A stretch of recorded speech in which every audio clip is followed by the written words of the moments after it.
بادشاہ حسین رضی اللہ تعالیٰ عنہ کے سالانہ عظیم الشان اس پروگرام کی یہ تیسری محفل مبارک ہے، جس میں مجھے حضرت صاحب نے جو موضوع دیا ہے وہ ہے وصال مصطفیٰ صلی اللہ تعالیٰ علیہ وآلہ وسلم کے بعد فتنوں کا ظہور۔ یہ موضوع بہت عام ہے، اور بلکہ یوں سمجھیں کہ یہ ساری باتیں اسی کے اندر ہیں۔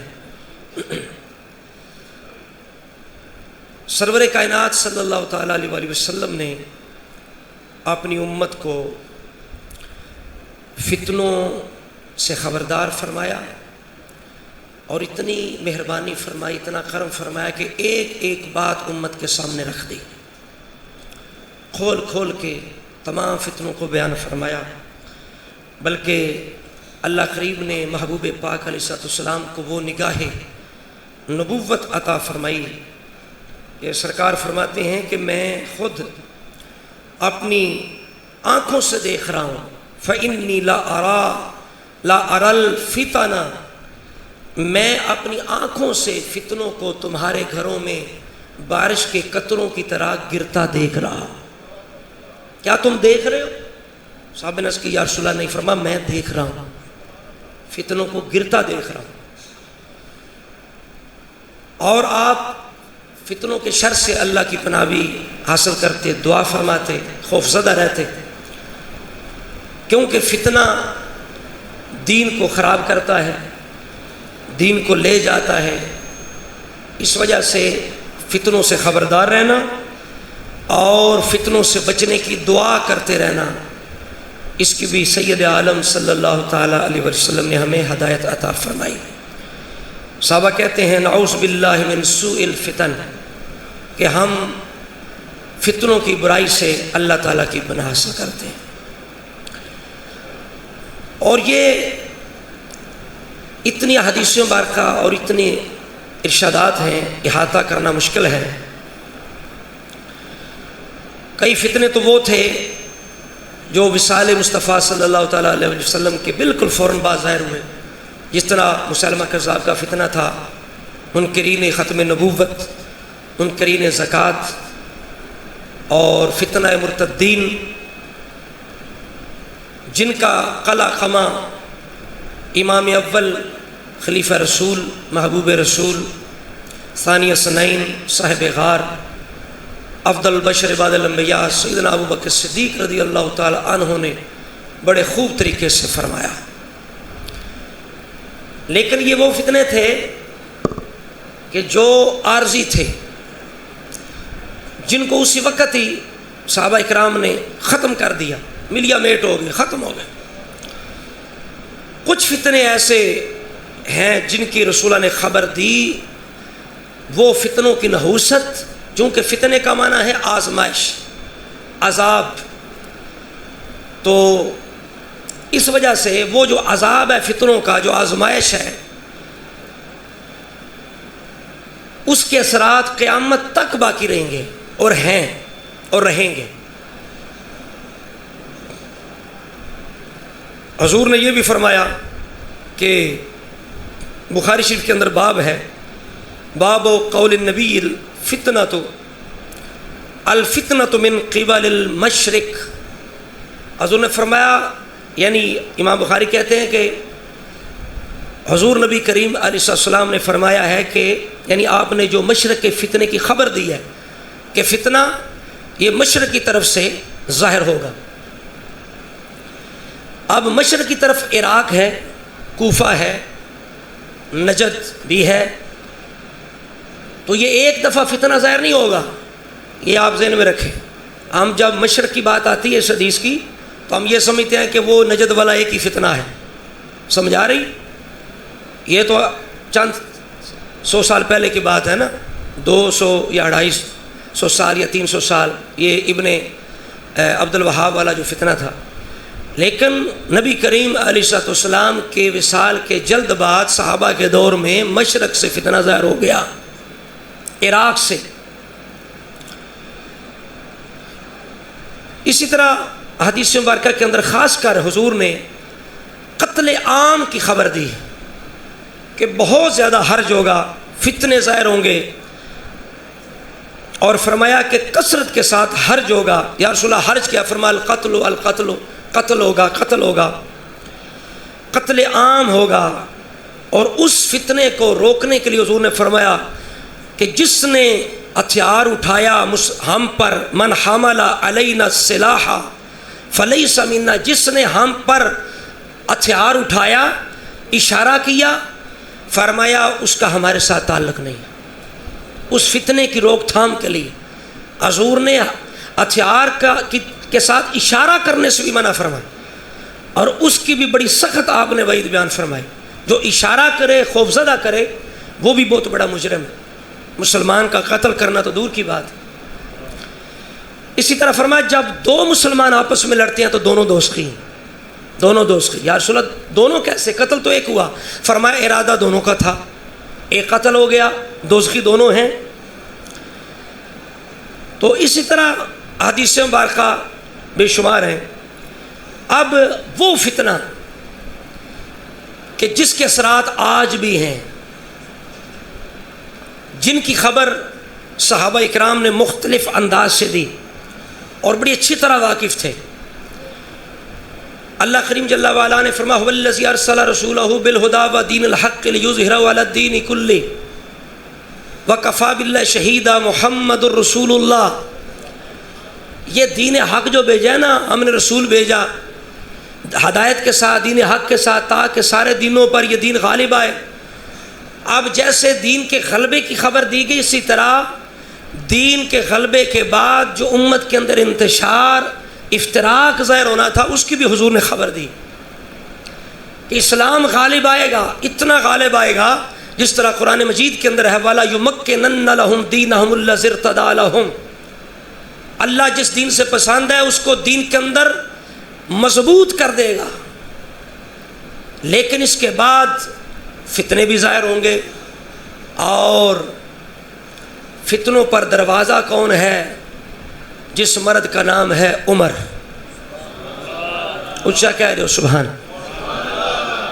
حضور فرماتے ہیں لم ارى عبقریا من الناس، فرمایا میں نے خواب دیکھی ایک کنویں سے پانی نکال رہا ہوں ڈول کے ساتھ، جتنا اللہ نے چاہا میں نے نکالا، پھر ابو بکر نے نکالا، تھوڑی کمزوری ہے، فرمایا پھر عمر نے ایسے نکالا، ایسے نکالا، ایسے نکالا، کمی چھوڑی کوئی نہیں.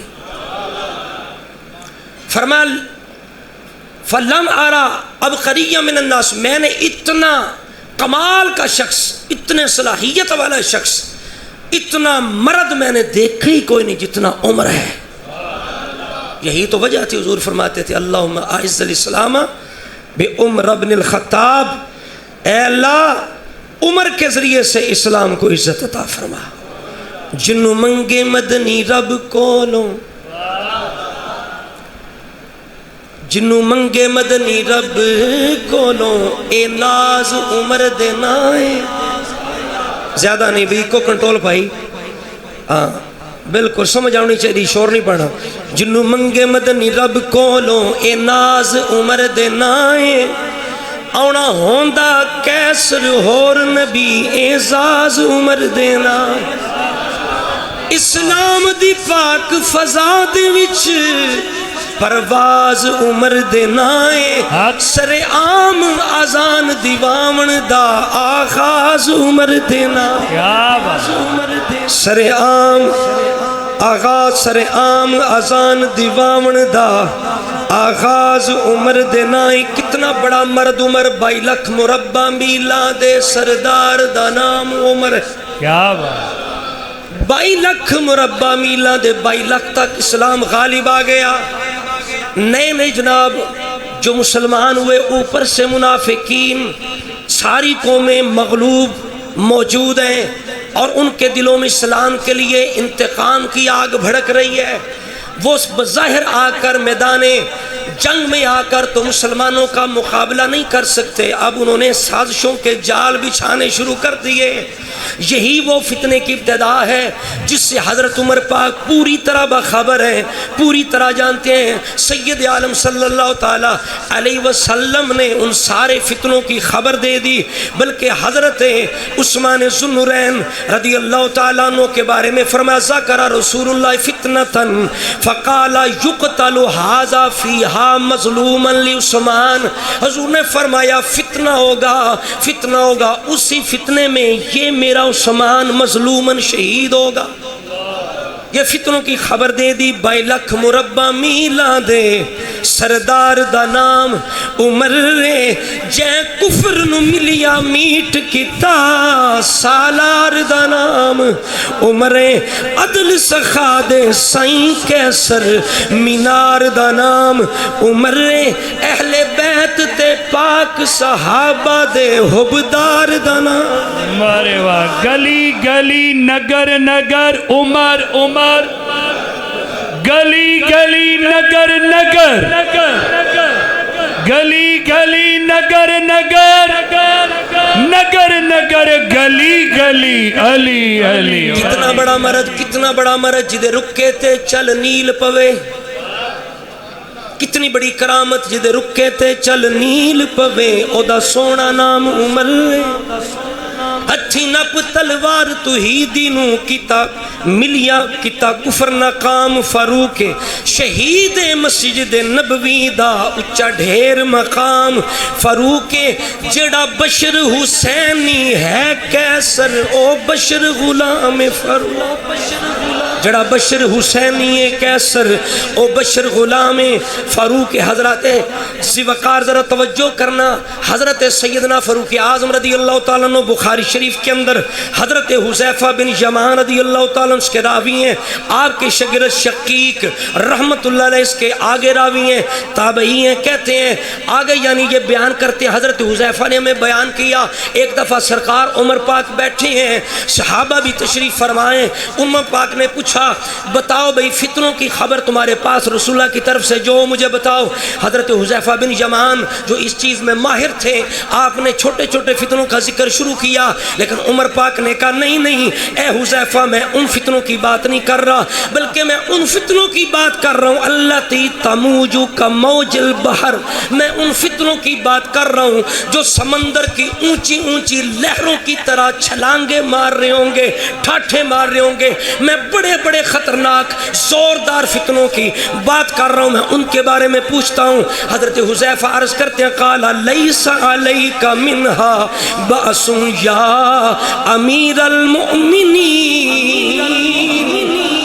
اے عمر تیری یہ بھی شان ہے، تو اتنا بڑا مرد ہے، تو نے فتنوں کو ایسا دبا دیا، اسلام کو ایسا جما دیا، تجھے ان فتنوں کی کوئی جناب تمہیں کوئی پریشانی نہیں، کوئی خطرہ نہیں، کیونکہ ان بینک و بینہا بابا مغلقا، اے عمر آپ فکر مند بالکل بے فکر ہو جائیں، آپ کے ان فتنوں کے درمیان ایک بند دروازہ ہے، ایک بند دروازہ ہے۔ قال عمر، توجہ کرنا ذرا فراست عمر، قال عمر ایکسر الباب ام یفتح، کیا اس باب کو توڑا جائے گا یا کھولا جائے گا، توڑا جائے گا یا کھولا جائے گا؟ قال بل یکسر، عرض کی گئی نہیں وہ توڑا جائے گا۔ عمر پاک فرماتے ہیں پھر کبھی بند نہیں ہوگا، پھر کبھی بند نہیں ہوگا۔ حضرت ذی وقار حضرت حذیفہ سے ان کے شاگرد پوچھتے ہیں کیا حضرت عمر کو اس باب کی خبر ہے؟ وہ باب کون ہے؟ حضرت حذیفہ فرماتے ہیں تو کیا سمجھتا ہے عمر بے خبر ہے؟ کیا سمجھتا عمر کو خبر نہیں؟ سن، عمر کو اتنا یقین ہے، اتنی خبر ہے جتنی تجھے یقین ہے آج دن کے بعد رات آنے والی ہے۔ حضرت عمر کو باب کی خبر ہے۔ آخر میں الفاظ ہیں وہ باب کون ہے؟ وہ باب خود حضرت عمر ہیں، وہ باب خود حضرت عمر ہیں۔ حضرت عمر پاک دروازہ تھے فتنوں پر، اسی وجہ سے اندر اندر سے یہود و مجوس کا گٹھ جوڑ، اندر اندر سے سازشوں کے جال بچھ رہے ہیں، لوگ حضرت عمر کو ختم کرنے کی کوشش کر رہے ہیں۔ آخری حاج حضرت عمر پاک نے کیا، دوران رمی آپ کے سر پر ایک کنکر آ کے لگی، آپ کے لہو بھی نکلا، آوازیں آ رہی ہیں، لگتا ہے اگلے سال امیر المومنین آپ حج نہیں کر سکیں گے، عمر کا یہ آخری سال لگتا ہے۔ اور لوگ خلافت کی باتیں کرنے لگ گئے۔ وہ جو انتشاری لوگ ہیں وہ مسلمانوں نے اتنی تکلیف عمر سے، اگر عمر رہا تو ہماری خیر نہیں، اگر عمر زندہ رہتا تو جناب پوری زمین پر اسلام کے جھنڈے لگا، پوری زمین پر اسلام جناب پھیل جاتا۔ اس لیے کفار اندر اندر سے حضرت عمر کو ختم کرنے کی کوشش کر رہے ہیں۔ وہ مجوسی جو ہماری سادگی اہل سنت کی، ہماری مسلمانوں کی سادگی، جب ہم جناب حضرت عمر کی شہادت کے سبب بیان کرتے ہیں تو بڑے سادے ہم سنی، ہم کہتے ہیں بس جناب حضرت مغیرہ بن شعبہ کا غلام ہے ابو لولو فیروز مجوسی، بس چھوٹی سی بات ہوئی حضرت عمر کو اس نے شہید کر دیا۔ بھئی یہ چھوٹی سی بات نہیں، اندر معاملہ بہت بڑا تھا، یہ پروگرام بہت بڑا تھا، یہ منصوبہ بہت بڑا تھا۔ یہ ایسے جناب چھوٹی سی بات پہ اس نے حضرت عمر کو شہید کرنے کی تیاری نہیں کی۔ یہ اندر سے پرانا بغض ہے، یہ آتشی انتقام ہے، یہ اسلام سے حسد ہے، اسلام سے دشمنی ہے جو اندر ان کے پک رہی ہے۔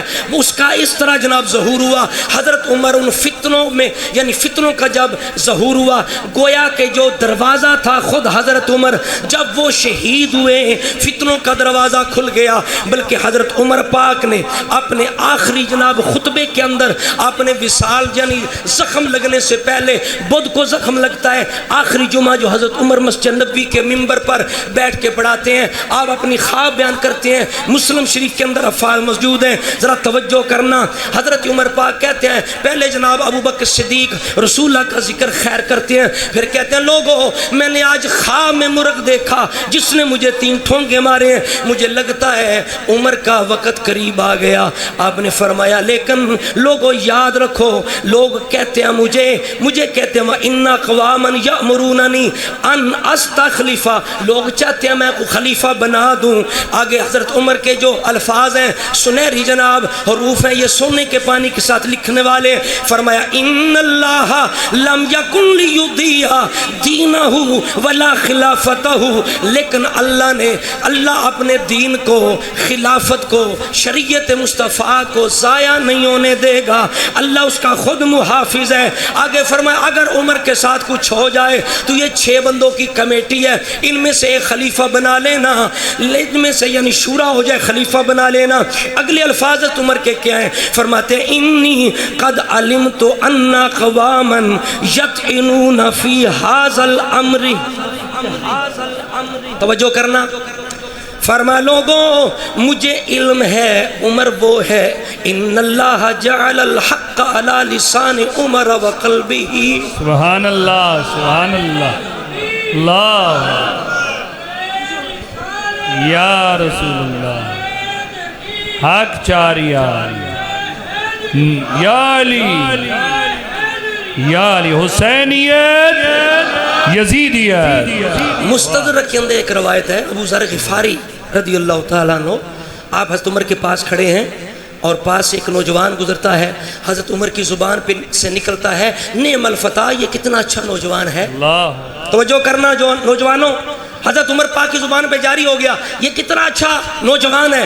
حضرت ابو ذر غفاری جیسی شخصیت، اتنے بزرگ صحابی، عظیم صحابی، حضرت عمر کی زبان سے نکلے ہوئے الفاظ کو اتنا سیریس لیتے ہیں، اتنا سنجیدہ لیتے ہیں، اتنی گہرائی میں جاتے ہیں کہ پیچھے پیچھے اس نوجوان کے چل پڑتے ہیں اور کہتے ہیں نوجوان میرے لیے دعا کر، میرے لیے استغفار کر۔ وہ نوجوان حیران ہوتا ہے، آپ بزرگ ہیں، حضور کے صحابی ہیں، کیسی بات کر رہے ہیں، دعا تو آپ کو کرنی چاہیے، میں کیوں دعا کروں؟